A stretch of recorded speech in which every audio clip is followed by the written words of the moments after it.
Fiat, benvenuti. Allora, Frattonino, lascio a te la parola per la benedizione. Nel nome del Padre e del Figlio e dello Spirito Santo. Amen. Nella divina volontà vogliamo benedire questo incontro perché tutto parta da te, Gesù, e in te trovi il suo compimento. Sii tu, Gesù, in ogni nostra parola, il respiro di ogni nostra preghiera, la luce di ogni nostro pensiero. Vieni tu ad ordinare tutto ciò che siamo, tutto ciò che diremo, guida i nostri cuori perché nulla sia umano protagonismo, ma tutto sia docilità nel tuo fiat. Fa che questo nostro incontro, questo nostro momento di condivisione sia racchiuso nel tuo volere e venga custodito nella tua pace, sia fecondo della tua stessa vita. Nella tua divina volontà stendi, o Padre, il tuo manto su ognuno di noi, che in questo momento è nella prova, nella sofferenza, che cerca di incontrarti, che cerca delle risposte, affinché dove c'è turbamento, dove c'è dubbio, possiamo portare il tuo ordine divino, dove c'è paura possiamo portare fiducia e speranza, dove c'è tristezza possiamo portare quella gioia che solo tu sai donare. E tutto venga sigillato nel fiat eterno perché viviamo sotto la tua perpetua benedizione oggi e sempre. Nel nome del Padre e del Figlio e dello Spirito Santo. Amen. Fiat. Amen. Fiat. Grazie, Frattonino. Allora, carissimi, e questa serata appunto è una serata di risposta ad alcune domande che sono pervenute e noi andiamo subito a condividere le domande che abbiamo trascritto per il rispetto della privacy. Abbiamo lasciato solamente, per alcuni abbiamo lasciato le iniziali, però rileggiamo tutta la domanda in modo che sia chiaro per tutti il quesito. Ok? Allora, poi abbiamo fatto, Frattonino, che è bravo, io no, ho fatto anche come si chiama? Non mi viene, Frattonino, questo fotogramma, come si chiama? Infografica. Infografica.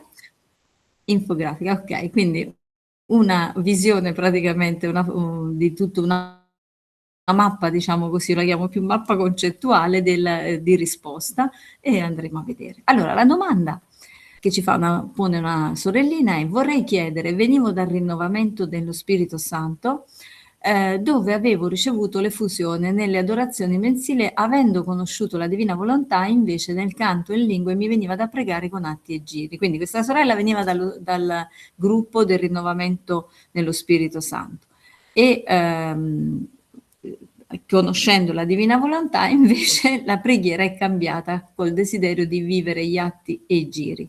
La responsabile chiaramente non ha visto bene questa cosa, ma già una risposta le è stata data. Lei aveva una preoccupazione, un dolore, no? Perché ha abbandonato il gruppo, ha usato questo verbo, comunque ha lasciato il gruppo e praticamente aveva però, capisco questa domanda, insomma, si capisce da questa domanda probabilmente ha un dubbio: ho fatto bene, ho fatto male, ho lasciato lo Spirito Santo? Uscendo dal rinnovamento non ho abbandonato lo Spirito Santo perché egli è la divina volontà.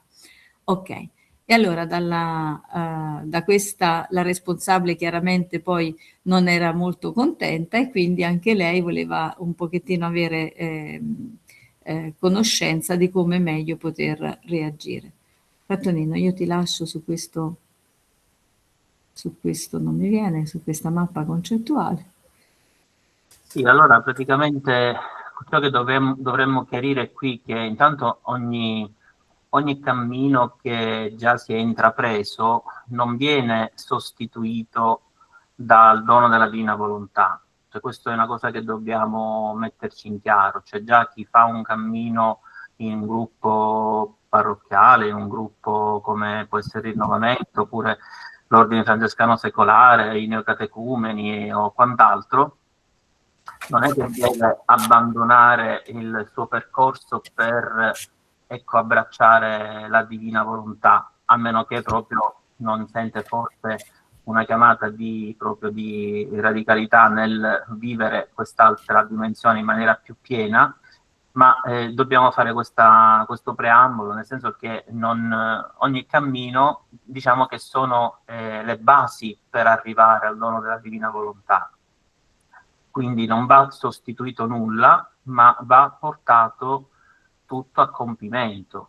Quindi, volendo rispondere a questa sorella, no? Il passaggio che ha vissuto nel rinnovamento, nello Spirito Santo, al cammino della divina volontà, non è un abbandono, cioè non deve uscire dal rinnovamento o dall'OS o da quant'altro per abbracciare la divina volontà esclusivamente, ma piuttosto avere quella comprensione che quel cammino trova il suo compimento nella divina volontà. Quindi, in sintesi, dei punti chiave che possiamo anche trarre anche da quelli che poi vedremo sono i libri di cielo, per rispondere un po' a quello che può essere un turbamento al riguardo, è proprio questo. Lei stessa diceva nella domanda: chi fa il più non ha più bisogno di fare il meno. Cosa significa questo, no?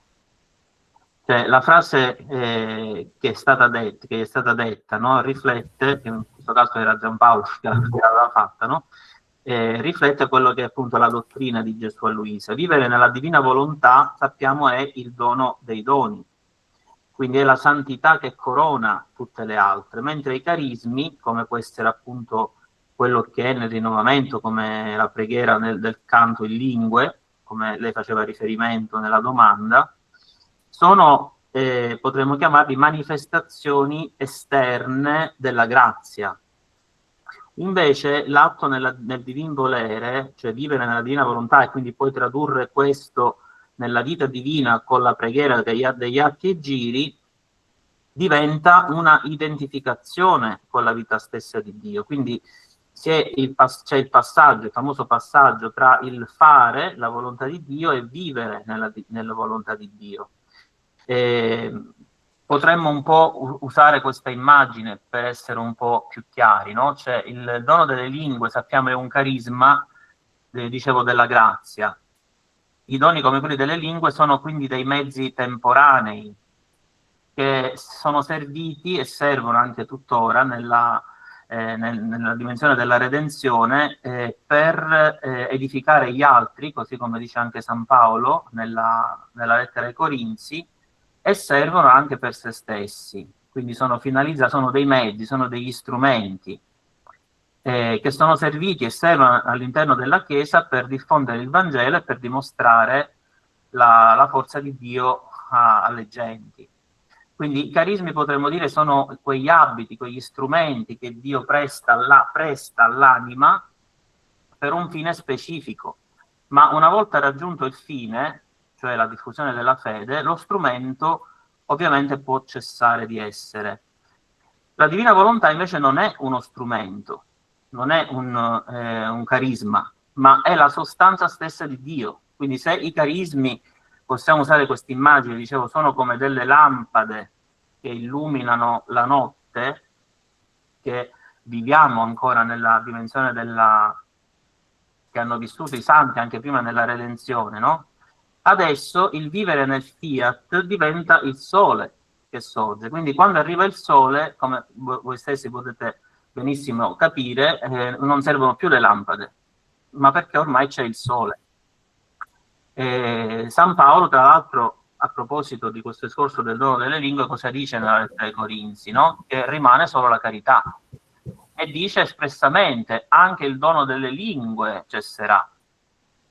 Quindi entrare in questa nuova dimensione del dono della divina volontà, quindi entrare nella vita divina, nell'ambiente divino, unico di Dio, e sfociare la preghiera con quello che Gesù poi insegna a Luisa, che è la preghiera degli atti e dei giri, non significa che stai esercitando un carisma passeggero, come può essere quello del dono delle lingue, ma stai entrando in quello che è l'attributo eterno di Dio. San Paolo sempre dice: noi vediamo in maniera offuscata, in maniera confusa come in uno specchio, ma annunciava che cosa in questo contesto? Un tempo in cui avremmo visto faccia a faccia invece quello che è appunto questa era nuova, che è il dono della divina volontà. Quindi il passaggio è proprio questo, cioè non dobbiamo, come dire, lasciare il cammino, perché magari ancora qualcuno non è entrato, quindi è giusto che rimanga nel cammino dove si trova, ma questo cammino deve considerare come quel seme che deve sfociare nel frutto, che poi è il dono della divina volontà. Quindi non bisogna bandire nulla. Frattonino, viene un po' da pensare, in questo momento non sto ascoltando, come quando si abbraccia Maria, ci si consacra a Maria, e poi Maria che cosa fa? Ci porta a vivere la divina volontà, ci porta a Gesù, ci porta nella pienezza del dono, e consacrarsi a Maria non è un fine, no? È un fine, sì, ma è un fine per avere il passaggio per arrivare, così come appunto tanti gruppi di preghiera devono condurre necessariamente al compimento, cioè di vivere da santi e da figli, in questo caso santità delle santità, per cui la divina volontà non cancella appunto questo cammino precedente e necessario che magari ha condotto questa sorella alla grazia, come Maria conduce a Gesù, ma appunto ha portato al compimento, come stai dicendo te, porta a compimento, cioè l'anima che veramente vive in comunione e quindi vive di Spirito Santo, perché è unificata nella grazia più completa, la santità delle santità. Sì, è proprio perché dobbiamo un po' considerare questo aspetto, no? Cioè noi siamo in un contesto di crescita, cioè la redenzione sì è stata portata a compimento da Gesù, ma deve adesso entrare, è già entrata, ma deve sempre di più entrare nella dimensione della santificazione, che è appunto l'era dello Spirito Santo, quella che appunto poi negli scritti capiamo è l'era del terzo fiat. E quindi vedete, San Paolo già nella scrittura, anche se lui non aveva ancora, però già giustamente nella scrittura è tutto contenuto, San Paolo sempre nella lettera ai Corinzi dice questo: quando ero bambino parlavo da bambino, ma quando sono diventato uomo ho abbandonato ciò che era da bambino, che significa che l'ha incluso, cioè non è che l'ha rifiutato, ma essendo diventato adesso uomo, quel bambino è dentro di sé, ma adesso è diventato qualcos'altro. E quindi Gesù usa quasi le stesse parole con Luisa. Cosa dice in fondo? Che i carismi e le santità del passato, come può essere anche adesso un cammino che è nato nella Chiesa nel tempo della redenzione, come questo è il rinnovamento, o tutti gli altri cammini, sono lo stato di infanzia della Chiesa. Ma ora, con il regno della divina volontà, Dio chiama l'umanità a una maturità, secondo quella che è una pedagogia divina. Quindi non solo più è necessario dei segni esterni, come può essere espresso con il dono delle lingue, per esempio nel rinnovamento, ma adesso siamo chiamati a vivere una vita divina pulsante nell'anima. E questo lo capiamo anche per il fatto che c'è questo spartiacque fra quello che viene prima di Luisa e quello che poi è dopo, è con Luisa e dopo Luisa, no? Quindi Gesù ha prestabilito, secondo una pedagogia divina, che le cose di prima erano necessarie per quel tempo, ma adesso è necessario, ecco, il passaggio di quando si conosce il più non c'è bisogno più di fare il meno, significa che bisogna fare questo passaggio gradualmente per comprendere che quello che abbiamo fatto prima non è andato perduto, ma era un terreno dove appunto si semina per poi arrivare al frutto. Sì, è l'immagine dell'albero che abbiamo qui davanti, no? Per cui l'albero è sempre qui, è tutto dentro, no? La radice luminosa è sempre tutta bella, è una radice, è una formazione dell'albero, però adesso è tempo dei frutti, del compimento proprio, come dirà Gesù stesso nel libro di cielo, che tutto quello che fa Luisa, perché Gesù a un certo punto dal 18° incomincia a dire: Luisa, sarà il compimento, quindi mentre è stato fondamentale, no, la collaborazione, la cooperazione di Maria Santissima per la redenzione, tuttavia nell'opera del terzo fiat ci sarà un'evoluzione e sarà il terzo quel passaggio più importante, non perché Luisa è più importante di Maria, ma perché questo tempo è più importante del fiat della creazione e della redenzione. Perché? Perché sarà il tempo dello Spirito Santo, cioè del compimento di quei frutti per i quali è stato creato tutto ed è stato redento l'umano genere. Sì. Quindi adesso è il tempo di raccogliere, di raccolta. Poi noi giustamente si fa un po' di fatica in questo bisogna pur dirlo, no? Cioè si fa un po' fatica nella, come dire, nell'accogliere questa novità, perché appunto noi vorremmo, come dire, già vedere, non abbiamo la pazienza del contadino, cioè noi vorremmo avere già a partire dal seme già il frutto, ma Gesù invece attraverso la sua pedagogia ci può far comprendere che quel frutto va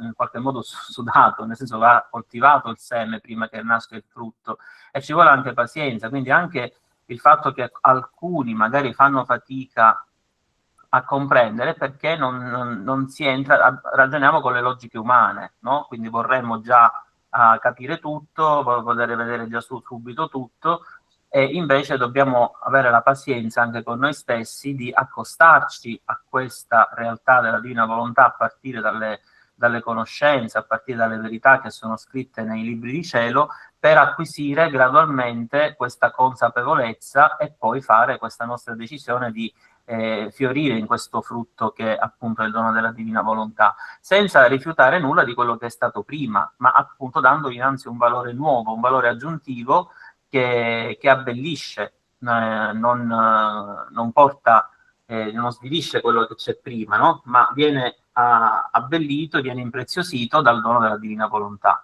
Quindi a questa sorella rispondiamo: al tuo passaggio dal rinnovamento alla divina volontà rappresenta certamente il compimento del tuo cammino. Lo Spirito Santo che hai conosciuto nel rinnovamento ti ha portato lì proprio perché ti voleva portare a vivere poi nel volere divino. Quindi è uno stato che include e che supera il carisma precedente. E noi siamo orientati a questo, cioè dobbiamo guardare non più soltanto alla dimensione della redenzione, perché Dio ci ha salvati nella redenzione, ma non basta soltanto quello.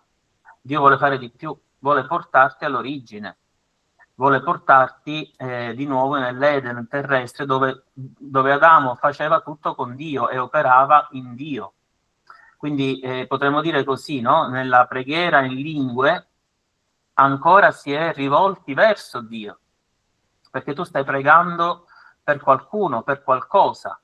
Invece quando si prega con gli atti e i giri, nello specifico della domanda, non si è più rivolti verso Dio, ma si è in Dio, si è nell'ambito dell'eternità, dove tu non preghi più solo per una persona o esercitando un carisma, ma preghi per tutto, usando, oserei dire, no? Con la paroloni, no? Decretando e imperando nella divina volontà, perché agisci con la stessa forza di Dio. Quindi questo un po' come... Io dal libro di cielo ci sarebbero tantissimi brani, però ecco, prendiamo proprio qualche trafiletto. Figlia mia, chi vive nell'ambiente della mia volontà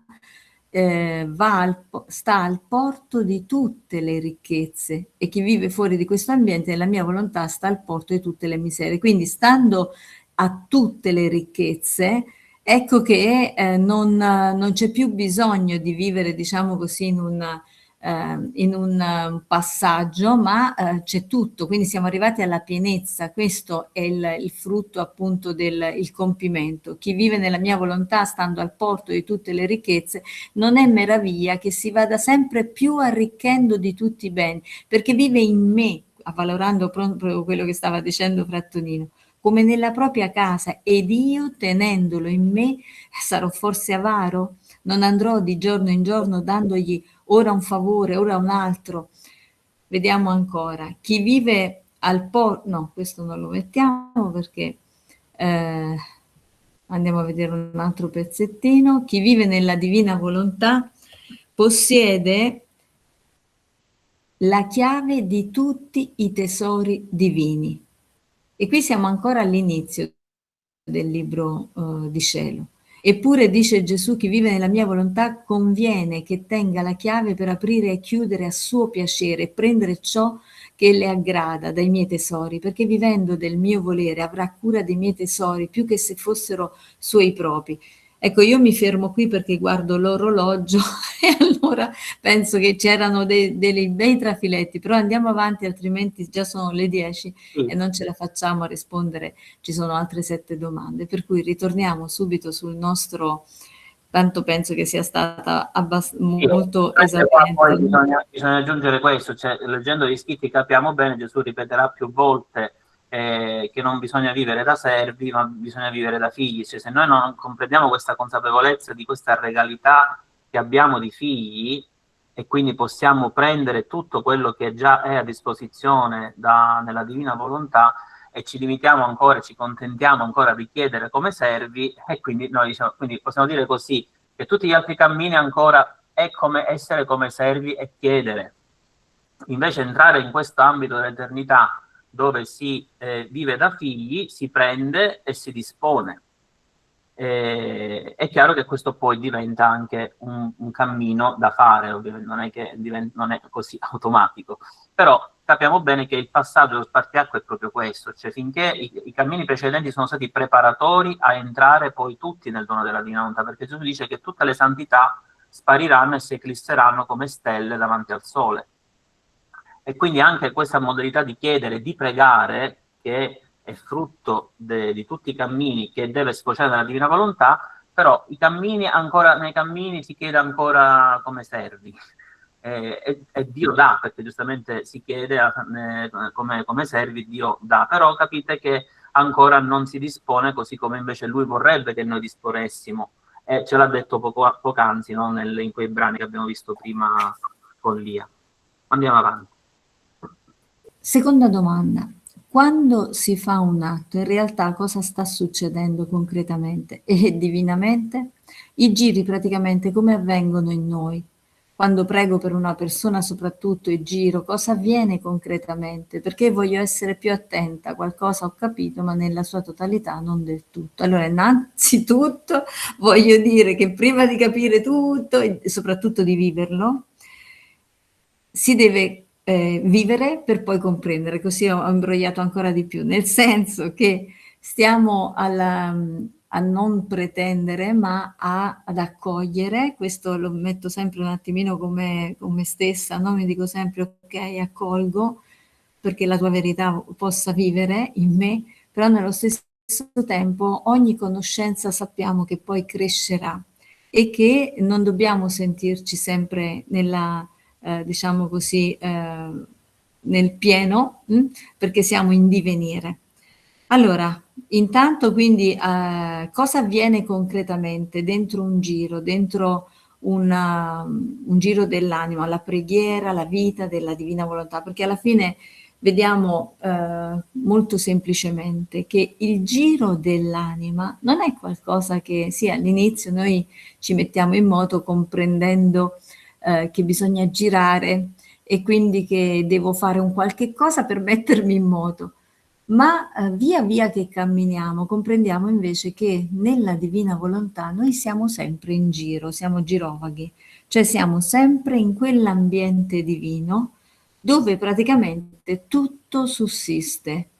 E qui dobbiamo andare, quindi, è un domandone questo, perché dobbiamo andare in quello che è praticamente l'essenza, cioè la differenza di quello che è il nostro concepire un tempo finito, oggi, ieri, domani, adesso, dopo, e uno spazio finito. Non so voi, ma io adesso sto nella stanza, vedo 4 pareti, una luce delicata per non un'altra luce qui che è proiettata dal computer, ma è tutto limitato, tutto finito al qui ed ora in uno spazio piccolo, eccetera. Invece l'idea di Dio è l'infinito, quindi lo spazio infinito, il tempo eterno. Quando noi concretamente, per rispondere a questa sorellina, chiede che cosa, quando si fa un atto, in realtà cosa sta succedendo concretamente. Concretamente possiamo dire con parole semplici, anche perché il tempo veramente corre, stiamo parlando di eternità, ma noi, vedete, siamo legati a un tempo che invece finisce. E allora dobbiamo innanzitutto accettare, per questo ho detto prima, accogliere l'idea di un'eternità, che per noi è un po' inconcepibile, no? Noi siamo in un tempo che adesso vediamo finito, adesso sono le 10:05, tra un pochino sarà mezzanotte, dobbiamo andare a letto, invece nel tempo di Dio non c'è una, è un eterno presente, tutto è presente, non c'è neanche la dimenticanza, Dio vede, sente tutto senza intervallo. Lo spazio non è suddiviso, è uno spazio unico dove lui vive e vede e si muove ovunque. Se noi accettiamo questa dimensione che è diversa, spazio-temporale, possiamo anche comprendere, o perlomeno farci un'idea, o comprendere un po' per poi, appunto, come ho detto, accogliere, accettare e poi riuscire a vivere sempre di più, cioè accettarla vuol dire accetto ciò che Dio mi dice, mi immagino, entro in quello scenario, Gesù dice a Luisa tu devi immaginarti, poi ci dà tante spiegazioni, ora andremo a vedere il libro di cielo, e che cosa dobbiamo fare? Girare con la fiducia di essere ovunque, in un tempo eterno, in uno spazio infinito, senza confini, è come stare nel mare senza vedere terra o nella terra senza vedere l'orizzonte, in un infinito spazio e tempo dove si prende parte, si partecipa all'amore di Dio, che è nel tempo passato, quello che noi chiamiamo passato, presente e futuro, ma che in Dio è un tempo eterno. Allora, quando noi entriamo nei giri, cioè comprendiamo di essere immersi attraverso un atto fondamentale che è l'atto di fusione, che cosa succede? Entriamo in quell'essenza dell'atto unico, cioè dell'atto di Dio, che è eterno e senza spazio. Frattonino, se volevi soffermarti un attimo sulla mappa, non mi riesce proprio a dire come... Sì, praticamente la differenza dove sta, no? Cioè praticamente cosa succede concretamente? Quando tu chiami la divina volontà, Gesù vieni a pensare nella mia mente, Gesù vieni a guardare nei miei occhi, viene ad operare nelle mie mani, no? Quindi basta avere questo movimento interiore, quindi già basta volerlo con la volontà, che è praticamente quell'atto che è umano, come respirare, camminare, mangiare, lavorare, bere, fare quello che si fa.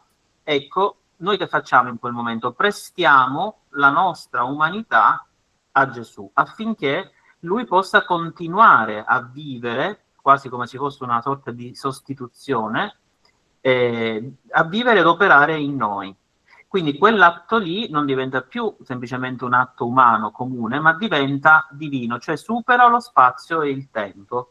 Quindi finisce, smette di essere un atto umano limitato ed entra in questo atto unico di Dio dove tutto è in atto, dove tutto è eterno, infinito, e quindi non svanisce nel tempo, cioè come appunto l'azione che noi abbiamo fatto di mangiare e di bere, di camminare, di pensare, eccetera, non smette dopo 2 o 3 minuti, ma continua eternamente.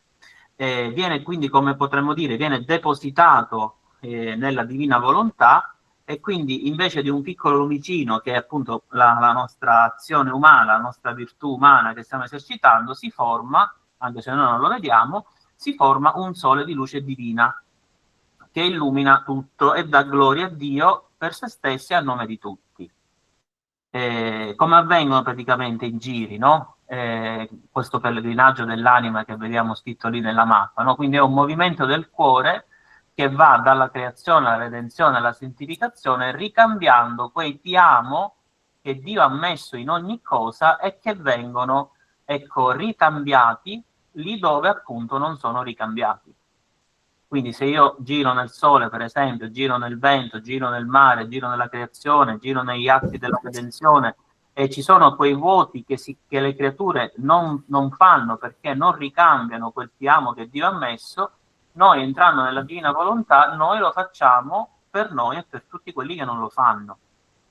E quindi girare significa proprio questo, cioè entrare nell'ambito dell'eternità di Dio, entrare in questo atto unico e compiere con la mente e con il cuore questi atti che vanno appunto a dare quella gloria, benedizione, adorazione a Dio, che non vengono ricambiati dalle creature.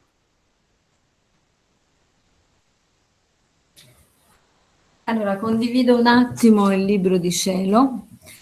Quindi, allora, facciamo anche quello che facciamo... Oddio, scusate un attimo. Pronto? Ti chiamo dopo. Esatto. Allora, si vede lo schermo? No, non ancora. Riprovo perché lentamente per non offendere il computer, quindi stiamo molto delicati. Allora, eccolo Ora qua. sì, Ora si ora dovrebbe sì. vedere. Ok, perfetto, benissimo. Allora, Si vede. quando appunto giriamo, dice Gesù, ogni volta che giri nelle opere nostre, diceva fra Tonino che siamo nell'ambiente divino, no? Quindi siamo nell'eternità. Nelle opere nostre ti unisci a quei medesimi atti che fece il mio Fiat. Fra Tonino ha detto l'atto smette di essere umano e diviene divino, perché la creatura nella fusione si sperde, quindi non è che si cancella.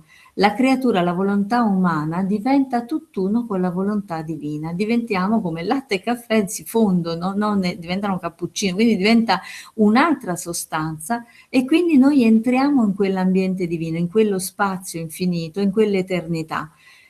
Ogni volta che giri nelle opere nostre ti unisci a quei medesimi atti che fece il mio Fiat nella creazione e nella redenzione, per offrirceli. Quando l'anima si fonde e gira, immediatamente che succede nella fusione? Ci troviamo in quello spazio, in quel tempo.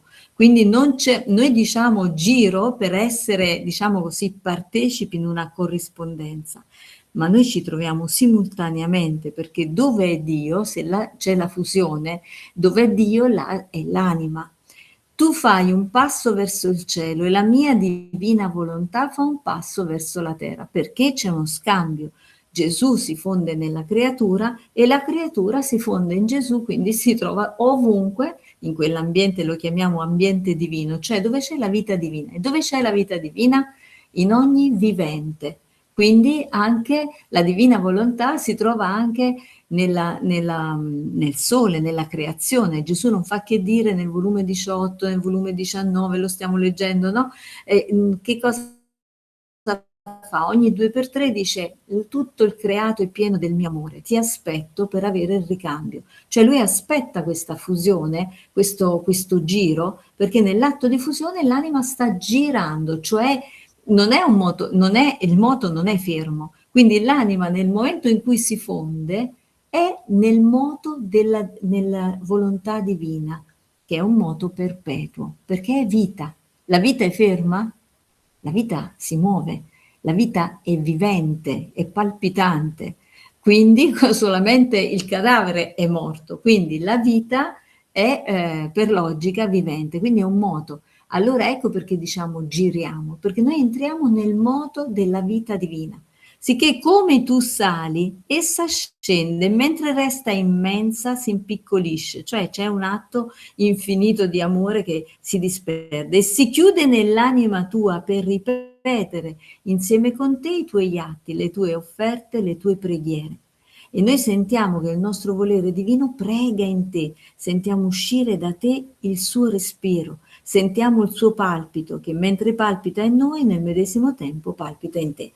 Quindi la sua onnipotenza scende nell'anima, la nostra piccola potenza entra nella sua onnipotenza. Ecco che diventa un giro, cioè noi entriamo dappertutto, nel tempo della creazione, della redenzione, della santificazione. Che vuol dire? Del futuro anche, no? Quindi siamo in quel tempo eterno e possiamo dare la corrispondenza. Vediamo quest'altro piccolo punto. Vediamo. Figlia mia benedetta, non puoi comprendere quanto mi fa piacere vederti girare nelle opere da noi create. Esse sono pregne d'amore, ecco per l'appunto lo dicevo poco fa, e come tu giri in mezzo a loro, da esse sbocca amore e ti danno l'amore di cui sono riempite. Ed è questa una delle ragioni per cui voglio che giri nelle opere nostre. Quindi che cosa accade, ha detto la sorellina, concretamente? Concretamente fai veramente un assorbimento di ricchezza e dai questa ricchezza, la ridai in ricambio a Dio, quindi si entra in uno scambio di amore, in un'onnipotenza di amore che possiamo prendere e ridare a Dio. E Dio dove la riversa? Su tutti quanti. Ecco perché il giro dell'anima riporta all'anima tutta la pienezza di amore che ha perso con il peccato, allontanandosi da Dio. La riporta a Dio, ma nello stesso tempo, stando nella divina volontà, sta in tutta la creazione, in ogni creatura, e quindi ama Dio con lo stesso amore a nome di tutti. E Dio riversa sulle creature una pioggia d'amore, è un riverbero continuo, perché la divina volontà è amore, è moto di amore, un amore continuato. È più chiaro? Speriamo di sì, almeno date un segno con la mano. Ok. Ci sono altri brani, ma come ho detto prima, ci fermiamo perché siamo appena all'inizio. E allora andiamo a riprendere i nostri punti di domanda. Vado piano, chiedo scusa, ma sempre perché è suscettibile il computer, quindi siamo molto delicati. E andiamo alla terza domanda. Quindi qui concretamente sembra niente, ma è un'infinità di cose poi, no? Perché concretamente è un'infinità di amore. Noi entriamo nell'eternità, entriamo in questo moto di amore, entriamo nella possibilità. Che cosa dobbiamo pensare alla conseguenza? L'atto in sé per sé è semplice, ti dono la mia volontà, quindi l'anima deve imparare a spogliarsi, a donarsi, per questo è importante farlo spesso, continuamente, stare continuamente in atto. Però quello che accade è infinitamente importante. Terza domanda. Spiegazione dell'atto unico. Allora, che cos'è l'atto unico? Un po' la domanda precedente le domande precedenti già ci hanno fatto capitare, no? in questa risposta. Perché l'atto unico, io ho detto prima, dobbiamo pensare che sono concetti che noi diciamo non possediamo perché siamo limitati e vediamo tutto nel circoscritto sia il tempo che lo spazio, casa nostra, il nostro posto di lavoro, la nostra macchina e la nostra esperienza, la nostra vita, tutto quanto anche emotivamente è tutto quanto rifinito, diciamo così, confinato, circoscritto ai nostri confini interiori, le nostre emozioni, la nostra età, la nostra esperienza, mentre Dio invece è infinito. E allora l'atto unico è proprio uno di quei concetti che lo stesso libro di cielo a un certo punto dice che è un concetto per noi, diciamo così, un po' non comprensibile, però possiamo accettarlo, possiamo accoglierlo, possiamo comprendere che noi siamo nulla e che Dio è tutto. Il suo atto è appunto, come dicevo poco fa, un moto perpetuo dove, come ho detto prima, Dio compie un atto e questo atto è sempre presente. La creazione è sempre presente. La redenzione per noi è passata, ma è sempre presente. Grazie, vedo la mano alzata, spero che non sia per un intervento adesso perché siamo molto ristretti, sicuramente un errore. Frattonino, intanto che condivido il libro, magari se volevi illustrare un attimo la mappa? Praticamente qui cosa dobbiamo comprendere in maniera molto semplice? Cioè, l'atto unico è l'atto eterno di Dio, no? Quindi mentre noi siamo abituati a vivere i nostri atti in una successione temporale, una dopo l'altra, in Dio, non essendoci il tempo, è tutto in atto, è tutto un atto continuo, appunto un atto unico. Che differenza c'è fra gli atti nostri e l'atto unico? No? Cioè, l'atto di Dio è un'eternità senza successione. In Dio, no, come abbiamo detto, non c'è né passato, né presente, né futuro, ma è tutto in atto, e quindi possiamo dire che c'è un punto unico che mai si sposta. In questo unico movimento, quindi sono racchiusi contemporaneamente la creazione, la redenzione e la santificazione. Lo schema, a me, come Gesù spesso fa anche nei libri di cieli, usa la metafora del sole. Quindi Gesù usa questa metafora, questa immagine del sole per spiegare questa potenza, no? Quindi il sole cosa fa? Il sole, in un unico atto di luce, come sappiamo, cosa fa? Sprigiona contemporaneamente calore, fecondità, colori e vita per tutta la terra, per tutte le creature. Così fa la divina volontà, in un unico atto contiene la fecondità di tutti gli atti insieme. La cosa bella qual è? Che adesso, dopo che è stato riaperto il dono della divina volontà con Luisa, la creatura può partecipare adesso di quest'atto. Ecco perché noi ci fondiamo, perché fondendoci entriamo nell'ambito dell'eternità, cosa che prima non si poteva fare, ma adesso si può fare, e quindi in questa partecipazione della creatura nel vivere nella divina volontà significa possedere questo atto unico. Quindi quando l'anima chiama la divina volontà, chiama il fiat nelle sue piccole azioni, come dicevamo prima, Gesù viene a fare questa cosa con me, viene a farla tu in me, queste piccole azioni diventano come un respiro, come un battito di ciglio, e quindi essi non sono più atti spezzati nel tempo, nella successione temporale come siamo abituati a fare, ma vengono assorbiti e fuse nell'eternità di Dio, prendendo parte quindi a tutta la sua attività ininterrotta e universale. Quindi potremmo dire c'è qui viene detto una sostituzione divina, cioè l'anima nell'atto unico cosa fa? Rifà gli atti di tutte le creature, offrendo al creatore una gloria completa. Quindi dove Dio non è corrisposto dalle altre creature, chi vive nella divina volontà si va a sostituire anche agli altri, perché prende e assorbe tutti gli altri atti di chi non li fa, no? Quindi in sintesi l'atto unico è quindi l'agire eterno di Dio, in cui l'anima viene assorbita, trasformando la propria vita in una preghiera continua, che appunto poi si traduce con gli atti e i giri, che scorre ovunque in ogni tempo. Fondamentalmente è questo qui. Si travalica lo spazio e il tempo. Quindi capite bene perché quando parlavamo della preghiera in lingue, no? Mentre quella lì è limitata perché è una preghiera che tu fai verso Dio e stai chiedendo qualcosa per una persona, per quella situazione, nella divina volontà non c'è prego per questa intenzione, perché tu preghi perché venga il regno. E quindi già facendo questo, Dio sta facendo la grazia a tutti, sta andando a fare cose che neanche tu vedi, ma perché tu già sei entrato, ti sei messo nella sua stessa linea d'onda, sei nel suo atto eterno, dove tu stai operando insieme con lui, e quindi stai sanando tutti, stai beneficando tutti, stai consolando tutti, stai pregando per tutti. E questa è la novità, tra virgolette, di quello che il dono ci apre, come ci spiegano gli scritti stessi, che lo dice in diversi punti. Adesso andiamo a vederli questi punti. Gesù nel Libro di Cielo, in particolare nel brano appunto del 18 maggio del 1927, lui sempre simboleggia se stesso con il sole, no?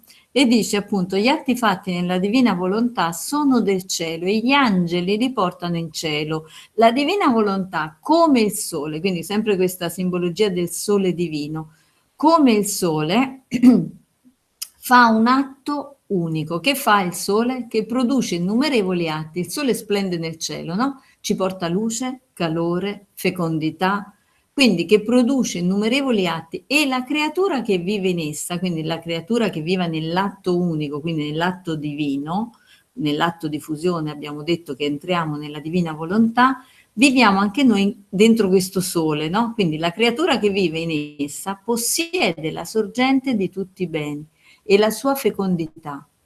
Vivere nel divin volere il massimo prodigio, la vittoria di Dio. Quindi facciamo questo esempio che usa Gesù in questo brano, che io ora non sono andato a leggere, è un titolo, no, di questo brano. Però che cosa dice questo brano? Come il sole, se noi lo subiamo il sole, siamo sotto i suoi raggi e subiamo il suo calore e la sua luce. Ma se siamo invece nella divina volontà, noi siamo nel sole, quindi siamo in quella produzione di luce, di calore e di bene in questo caso, no? Andiamo a vedere ancora un pezzettino dove dice essendo il sole più grande dalla terra, può dare luce a tutta la terra, può dare la varietà dei colori ai fiori, le diverse dolcezze alle piante e ai frutti, sempre pensando alla simbologia, no? Uno è l'atto che fa il sole nella sua grandezza e magnificenza, ma nel suo atto unico ne fa tanti che tiene rapita a sé tutta la terra, dando a ciascuna cosa il suo atto distinto. Questo è così la divina volontà. La divina volontà si stende come il sole su tutti, a chi dà calore, a chi dà luce, a chi dà brusciore, troppo, oppure fecondità. Ora, più che sole è la mia volontà e siccome è interminabile e con un solo atto fa uscire da sé la fecondità di tutti gli altri atti insieme, l'anima che vive in essa possiede la sorgente dei suoi atti, la sua fecondità. Quindi stare nella divina volontà non è subire, ma è essere in partecipazione di quell'atto unico che mentre splende nel cielo fa più crea più effetti, fecondità, calore, luce dal giorno, eccetera. Quindi ha un atto ma più effetti. Lo stesso Dio compie un atto che è creante, benedicente, redimente, santificante, conservante, purificante, eccetera, eccetera. Chi più ne ha più ne metta. Va bene, dateci un segno se possiamo passare alla prossima. E allora ritorniamo, vedo tante manine in su, gloria a Dio. Poi lasciamo sempre che chiaramente come Dio vuole il tempo e la maturazione dell'acquisto di tutto quello che sono i significati. Andiamo alla prossima domanda. Vorrei sapere come fare per aiutare i santi che ancora non sono in paradiso nel massimo della gloria, come fare gli atti e i giri. Allora, come fare gli atti e i giri? Su questa piccolissima risposta lascio appunto dire che li facciamo continuamente e che innanzitutto bisogna leggere, perché qualsiasi risposta esauriente o esauriente, questo come vuole Dio sia, ma la risposta migliore, questi incontri servono per condividere, per riflettere insieme, per ampliare, per aiutare, ma non sostituiscono la lettura personale, strettamente personale e continuata. Questo va detto perché dobbiamo capire con molta semplicità che è un nutrimento e come ci si nutre quotidianamente più di una volta al giorno, così ci si deve nutrire e poi anche bisogna digerire. Quindi non è che dobbiamo mangiare, Luisa mangiava e poi buttava fuori, rigettava tutto, ma noi dobbiamo digerire. Digerire sta proprio nel mettere in atto quelli che sono le luci, gli insegnamenti di Gesù. Quindi stiamo sempre nell'atto di fusione e poi sarà Gesù stesso che illuminerà anche sulla conoscenza che appunto andiamo a disporci a prendere. Perché poi noi li facciamo continuamente, in realtà li facciamo veramente o facciamo il rosario, facciamo la lettura, facciamo sempre giri, atti, quindi basta un attimino veramente un po' di pratica e un po' veramente, come ho detto, di abbandono nella fusione. Andiamo però a vedere come possiamo aiutare, che cosa comporta il giro dell'anima, la preghiera, la vita nella divina volontà, perché noi non dobbiamo pensare più come prima, quando prego, prego. No, nella divina volontà La vita è preghiera continuata perché è un atto unico. Entriamo in questo atto che è un moto perpetuo di amore e noi, stando fusi, entriamo in questo atto unico, in questa preghiera, cioè che cos'è preghiera? È comunicazione. Entriamo quindi in questa comunicazione divina dove la divina volontà regna in noi ed è lei stessa che cosa fa? Porta amore. E l'amore che fa? Chiama amore. Frattonino, ti lascio la mappa. Sì, allora praticamente qui la domanda è come aiutare i santi. Intanto bisogna distinguere un attimino una cosa, no? Dal punto di vista anche un po' più teologico. Allora, è opportuno fare chiarezza su questo discorso, anche correggendo un po' la domanda. I santi sono per definizione già coloro che sono già nella patria celeste, quindi già vivono in pienezza nell'atto unico di Dio. Quindi tuttavia l'intuizione della domanda è anche corretta, perché se la dividiamo in due ambiti, ovvero le anime del purgatorio, che devono ancora entrare in paradiso, quindi sono ancora in uno stato di purificazione, e invece i santi che già sono in cielo, la loro gloria è già quella sostanziale, è già fissata, quindi loro già godono pienamente della visione di Dio, no? Vivono già in Dio. Allora, come diciamo aiutarli, soprattutto in maniera particolare le anime del purgatorio, no? Quelle che devono essere suffragate? Per le anime che ancora soffrono nello stato di purificazione, l'atto della divina volontà agisce, dice Gesù, come un bagno di luce e di calore che abbrevia le loro pene. Quindi cosa fare concretamente? Fondendoci in Gesù e prendendo tutto il valore, per esempio, della sua passione, delle sue piaghe, del suo sangue, noi andiamo a riversare sulle anime questo capitale infinito, sulle anime che stanno ancora in purgatorio, chiedendo che vengano purificate e ammesse subito nella visione beatifica. Questo ovviamente non sostituisce né nella Santa Messa né le preghiere che la Chiesa ci ha sempre insegnato sul suffragio alle anime del purgatorio, però capite che nella preghiera degli atti e giri fare questa azione di prendere tutti i meriti di Gesù, le lacrime della Madonna, e questo lo si può fare entrando nell'atto unico, fondendoci nella divina volontà, noi andiamo ad abbreviare e a sollevare le anime dallo stato di purificazione e di sofferenza. Per quanto riguarda le anime del paradiso, noi non andiamo ad aiutare niente, perché dicevo prima già loro vivono in uno stato di gloria sostanziale, ma Gesù insegna a Luisa negli scritti che possiamo aumentare la gloria che viene chiamata accidentale.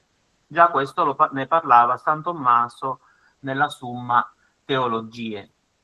Ora, per fare un esempio concreto al riguardo, no?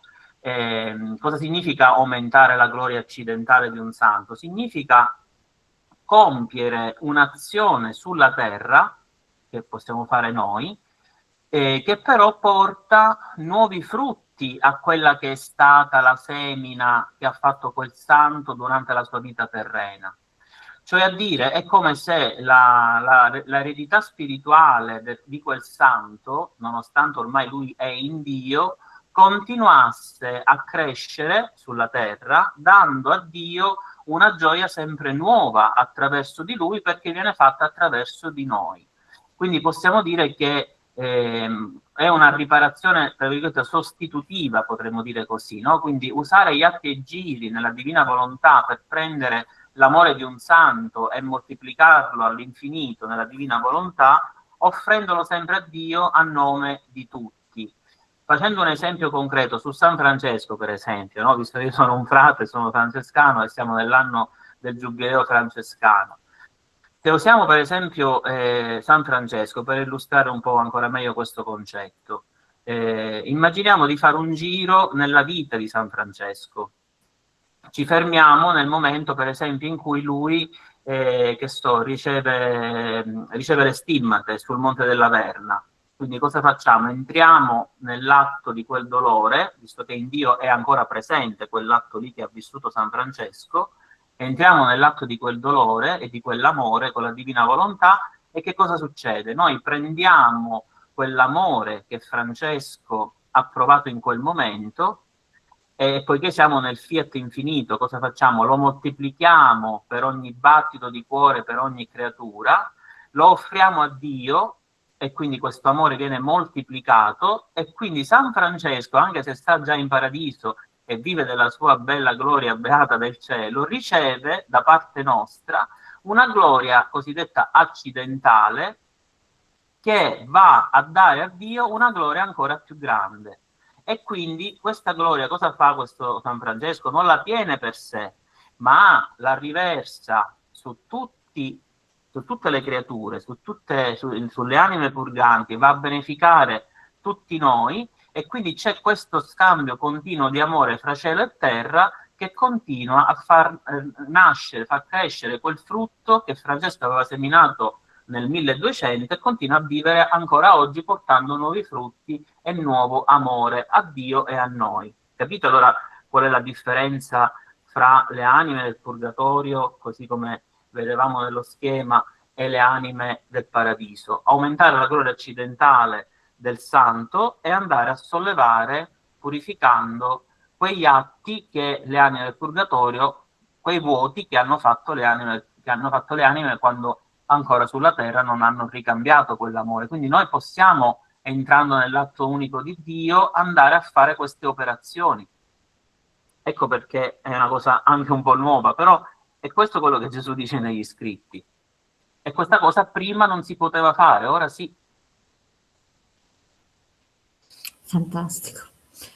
Nel libro di cielo c'è anche diversi punti, però c'è questa specifica, che in cielo il cielo non può dare tutta la sua gloria completa, né tutte le gioie di felicità che possiede, perché si trova in mezzo a figli incapaci e di piccola statura. Perciò aspetta con tanto amore ed ansia il tempo del regno suo, per avere il suo totale dominio e dare dal suo fiat tutto ciò che aveva stabilito di dare alle creature, e così formarsi figli capaci per poter dare tutti i suoi beni. Cioè noi stiamo sulla terra e facciamo fatica per tutto, mentre tutto quanto, la vera gioia è tutta sospesa, e persino il paradiso aspetta questa gioia che arrivi a tutti. Solo questi figli nella patria celeste faranno completare la gloria a tutti i beati, i figli del regno del mio volere, perché hanno racchiuso in sé ciò che esso voleva, dandogli libero campo di azione. Quindi ogni figlio della divina volontà che compie i giri arriva, manda una gloria imperitura su tutti, perciò avranno la gloria essenziale, perché ne avranno la capacità e lo spazio dove contenerla. Gli altri, ecco qui, per mezzo di questi avranno la gloria accidentale, e tutti godranno insieme la gloria completa e la piena felicità della mia volontà, sicché sarà il pieno trionfo del cielo e della terra, il regno del Fiat Supremo. Quindi quando si mette in moto un atto divino, quest'atto divino circola simultaneamente nella terra, nel purgatorio e nel paradiso. E è un moto, abbiamo detto prima, è un moto perpetuo, ma è anche in uno spazio unico.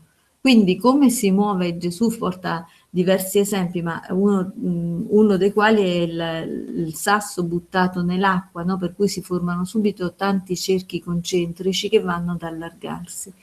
Ed è proprio così, l'atto che si compie muove tutte le acque e fa arrivare il reverbero. E così arriva anche appunto alle anime purganti l'atto divino, qualunque esso sia. Noi chiaramente in questo periodo, poi in modo particolare, siamo in Quaresima, viviamo le ore della passione, le viviamo tutto l'anno, grazie a Dio, però tutti gli atti nella divina volontà sono un reverbero dell'amore di Dio, di quel moto perpetuo di amore di Dio che si riverbera su tutti, amore che si muove sulla terra, amore che si muove per le anime purganti, per le anime del paradiso, ognuno poi riceve in base alle leggi stabilite da Dio e come l'anima è disposta. Questo è un altro argomentino, insomma. Va bene, diteci se possiamo andare oltre. Questo ci fa capire, aggiungo solo una cosa, ci fa capire come, vedete, anche nella lettura degli scritti, viene proprio ad avvalorare quella che la Chiesa da sempre ha definito nella comunione dei santi. Quindi i santi non sono delle statue ferme, ma in questo contesto vedete che tutto è in movimento, anche c'è i beati, gli esseri, gli spiriti beati che vivono in cielo, continuano a interagire con noi in questa dinamica degli atti e giri con il dono della divina volontà, e quindi c'è questo scambio di amore che continua a circolare fra cielo e terra. Quindi è una cosa Bellissimo. Bellissima questa cosa, è vero, perché noi dividiamo, invece la divina volontà unisce, la comunione dei santi, bellissimo, veramente. Siamo in una comunione, non ci rendiamo conto, è vero. Oppure facciamo i chiedoni, mentre invece noi siamo in comunione, noi per loro, voi per noi per, com'era la canzone dei bambini, noi io per chiediamo te, tu per me. loro, ma noi possiamo dare qualcosa a loro. Ecco, appunto. Che poi loro riversano sempre su di noi, perché alla fine loro appunto. guardati, no? Però desiderano che questo amore continui ad aumentare, ad arrivare sia a Dio per tutti quelli che, per quegli atti che loro nella terra non hanno fatto, perché bisogna dire anche questo aspetto, no? Cioè loro hanno agito nella volontà di Dio, facendo la volontà di Dio, ma non hanno vissuto nel dono, e quindi aspettano da noi che noi, attraverso il dono della divina volontà, visto che il dono a noi è stato riaperto, noi prendiamo tutti quegli atti santi umani che loro hanno fatto e li rifacciamo nella divina volontà, perché adesso abbiamo la possibilità di farlo, e quindi noi aumentiamo questa gloria accidentale ai santi proprio perché abbiamo questa possibilità che loro non hanno avuto prima, no? Però questo dono che loro ricevono, questa gloria, loro la riversano poi su tutti, quindi alla fine ne beneficiamo anche noi fondamentalmente. È una circolazione veramente. E dicevo, c'è una canzone dei bambini, no, che dice io per te, tu per me. Ecco, è così, è comunione dei santi, fantastico. Allora, andiamo a vedere questa, penso che poi ci dovremmo un po' fermare. La mia domanda è sull'ora della passione, perché Erode ha fatto vestire Gesù di bianca veste, la 15ª ora. Lo fa per prendersi gioco di Gesù, ma perché la veste bianca si riferisce alla purità di Gesù? E allora io però guardo l'orario, Frattonino, e penso che dopo di questa dobbiamo chiudere, perché sì. Dobbiamo chiudere. A che ora abbiamo? Alle 11 massimo. Ok. Allora, qui possiamo dire semplicemente questo, no? Cioè che nella 15ª ora della passione viene toccato questo punto un po' delicato della riparazione che Gesù compie nel palazzo di Erode, no? Secondo quello che Gesù scrive, dice a Luisa, rivela a Luisa nell'ora della passione, la veste bianca ha un triplice significato della veste, perché è bianca, no? Intanto è la derisione del pazzo, così come vedete nello schema, no? Erode cosa fa? Irritato dal silenzio di Gesù e dal fatto che egli non voglia assecondare le sue curiosità con i miracoli, lo dichiara pazzo e senza senno. In quel tempo la veste bianca era l'abito che veniva usato per schernire i malati di mente, senza andare troppo lontano. Anche nei manicomi che esistevano le camicie di forza, per esempio, no? erano di colore bianco. E quindi mettendogli Erode intende umiliare la sapienza infinita trattandola come stoltezza. Gesù cosa fa? Mentre Erode lo burla, Gesù accetta misticamente quella veste per una finalità invece diversa, altissima. Cioè, cosa fa? Dice al Padre che quella veste bianca deve servire come discolpa per tante anime che si vestono della lugubre veste della colpa. Quindi Gesù si fa vestire da pazzo, permette questo, per impetrare a tutti la luce della ragione. Ecco, quando leggiamo l'ora della passione pensiamo a questo aspetto. E quindi lo fa per rivestirci nuovamente della veste candida della grazia che avevamo perduto con il peccato. E poi l'immagine della purezza, no? La somiglianza divina, cioè l'intuizione che la sorella ha avuto sulla purità è corretta. Gesù, che è il purissimo, accetta di essere scambiato per pazzo, vestito di bianco, per insegnarci che quando veniamo calunniati oppure derisi, il Signore ci sta donando una somiglianza divina con Lui. E quindi quella veste bianca, pur essendo un insulto umano, rivela agli occhi del Padre la sua innocenza infinita che ripara per che cosa? Per tutte quelle ipocrisie e le profanazioni, specialmente quelle commesse dal corpo religioso. E quindi in sintesi Gesù trasforma quell'atto di scherno in un atto di amorevole, di un amore universale. Si spoglia della sua dignità di sapiente per coprire le nostre nudità spirituali e restituirci quindi il candore originale dei figli di Dio. Questo un po' questo in sintesi. Sì. Facciamo l'ultima domanda e poi chiudiamo. Dunque, quando posso fare il giro dell'anima? Qui veramente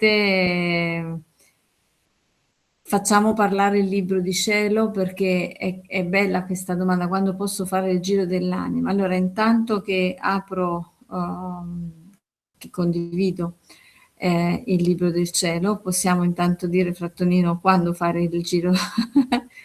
Quando inizia? Già la risposta l'abbiamo data Sì. nelle altre risposte, no? Si fa in qualsiasi momento della giornata, no? Perché l'obiettivo, sappiamo, ideale è quello di trasformare la nostra vita in una preghiera ininterrotta, in uno stato abituale di unione con Dio. Quindi le indicazioni pratiche che anche gli scritti di Luisa ci danno sono queste, quindi al risveglio con l'atto preventivo, quindi quel momento importante per offrire la nostra giornata, richiamando la divina volontà in tutti gli atti che compiremo durante la nostra giornata, e poi durante ogni azione quotidiana, quindi possiamo girare mentre ci laviamo, mentre ci vestiamo, mentre mangiamo, in ogni atto attuale. Invitiamo quindi il Fiat ad operare in noi affinché quel gesto naturale, come abbiamo detto, diventi un atto divino che investa tutta la creazione. E quindi ogni occasione diventa favorevole per fare un giro. Gesù ci suggerisce di fare un piccolo giro ogni volta che ne abbiamo l'occasione. Ad esempio quando guardiamo fuori dalla finestra, o quando siamo soli, quando camminiamo, quando pensiamo, possiamo già posare il nostro sguardo su una cosa creata e lì fare il nostro giro. Quindi non esiste un orario prestabilito di quando fa un giro. Il giro dell'anima è l'espressione proprio della libertà, e può essere fatto sempre, trasformando ogni cosa in un ti amo per Dio, no? Quindi questo sostanzialmente.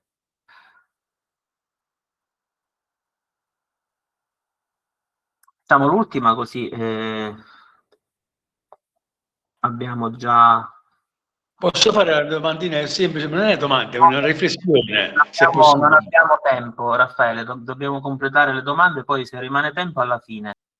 Allora, chiediamo al Signore veramente di fare tesoro di quello che abbiamo ascoltato, di poterlo tradurre, ecco, nella nostra vita, con tutto ciò che il Signore ci darà da vivere. Vogliamo fonderci, Gesù, nel tuo volere divino, e veniamo così come siamo, piccoli e fragili, a disporre la nostra volontà umana ai tuoi piedi, perché non abbia più vita propria, ma viva solo nel tuo fiat eterno.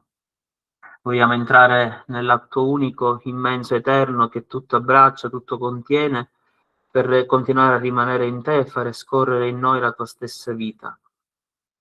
Gesù, fondi i nostri pensieri nel tuo pensiero, affinché ogni intelligenza creata possa ricevere quella gloria perfetta e possa fondere tu i nostri sguardi nella tua luce, perché ogni cosa sia vista secondo il tuo volere.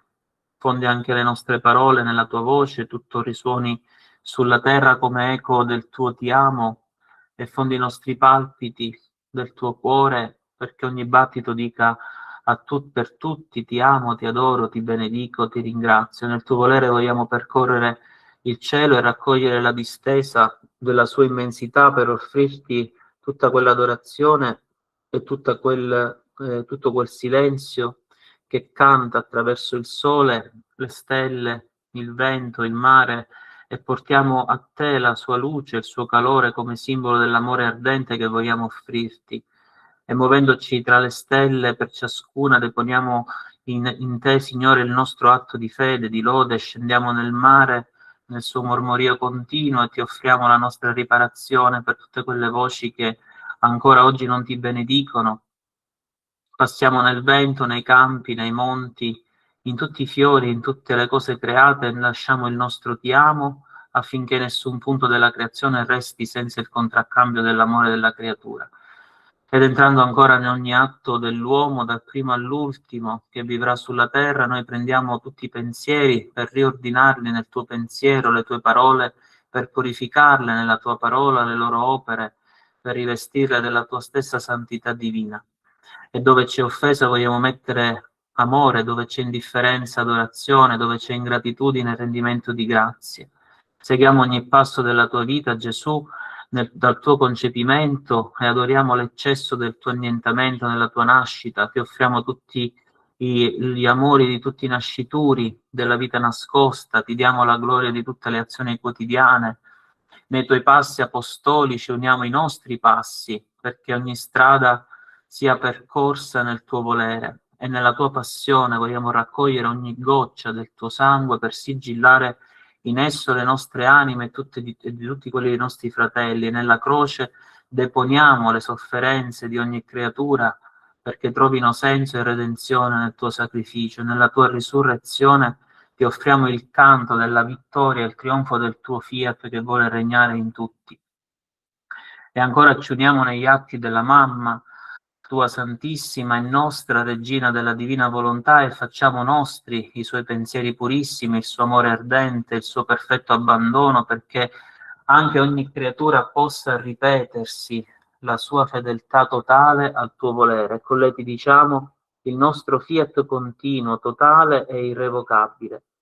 Spirito Santo, stendi il tuo soffio su tutta la terra, entra nei nostri cuori, nei sacramenti, nelle anime consacrate, nei sofferenti, nei lontani, e porta a compimento l'opera della santificazione. Vieni, divina volontà, circondaci, penetraci, trasformaci, e fa che il nostro respirare sia respiro divino, il nostro muoverci sia moto divino, il nostro operare sia atto divino moltiplicato all'infinito nel tuo eterno presente. Che nulla in noi resti fuori dal tuo fiat, e che tutto in noi e per mezzo nostro ritorni a te come gloria, amore e adorazione perenne. Gloria al Padre, al Figlio e allo Spirito Santo, come era nel principio, ora e sempre, nei secoli dei secoli. Amen. Amen. Fiat, grazie a tutti, santa serata. Grazie a tutti. Grazie.